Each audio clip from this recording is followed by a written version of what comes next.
الكبدة الاسكندراني من الأكلات المصرية الأصلية الشهيرة. عايزة أقول لكم إن لها ألف طريقة وطريقة. تعالوا بينا مع بعض نعملها بطريقة سهلة جدا هتعتمديها على طول. طعمها بيبقى بصراحة في منتهى الجمال، سهلة جدا وبسيطة، مش هتاخد منك وقت ولا مجهود. شايفين؟ قدميها مع مكرونة، اعمليها سندوتشات في عيش فينو لأطفالك زي ما يحبوا. تعالوا بينا نشوف المقادير وطريقة التحضير.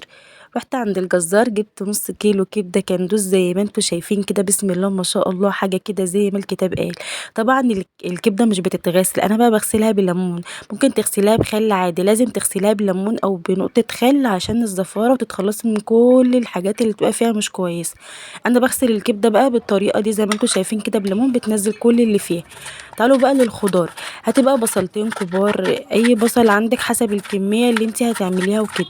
بصل وقطعيه زي ما انت شايفه كده جوانح بطريقه سهله جدا، مفيش في اي صعوبه. عايزه اقولك ان الطريقه دي اسهل منها مفيش. وطبعا قرن الشطه القمر ده لازم منه، مفيش غنى عنه، الكبده اساس الشطه طبعا.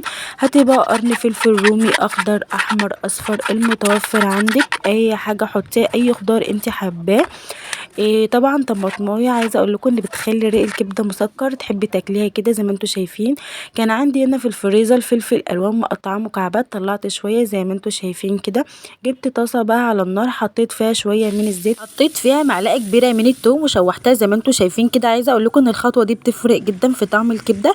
ونزلت بقى عليهم بالكبده زي ما انتوا شايفين كده، وشوحتهم كويس جدا مع بعض على نار عاليه. مفيش اسهل من كده بجد. شايفين؟ حطيت بقى معلقه كبيره من الكمون، ومعلقه كبيره من الكزبره الناشفه، نص معلقه صغيره من الفلفل الاسمر، نص معلقه صغيره من البابريكا، وقلبتهم كويس جدا زي ما انتوا شايفين كده. هنزل عليهم بقى بالخضار بتاعي زي ما انتوا شايفين كده، وهنقلبها مع بعضها كده كلها حوالي 10 دقايق، مش هتاخد وقت خالص على النار. شايفين؟ هحط بقى معلقه كبيره من الملح، نملح الكبده بتاعتنا، ومعلقتين كبار من الخل زي ما انتوا شايفين كده. والكبده بتاعتي خلاص كانت 5 دقايق بالظبط واستوت زي ما انتوا شايفين كده، طبعا على نار عاليه عشان ما تنزلش ميتها. حاجه كده في منتهى الجمال. شايفين؟ طبق بجد يفتح النفس، احلى واجمل من عربيات الشارع. اعملها في البيت بالطريقه دي، صدقيني الطريقه دي الاصليه، هتعتمديها على طول، غير ان اطفالك هيحبوها.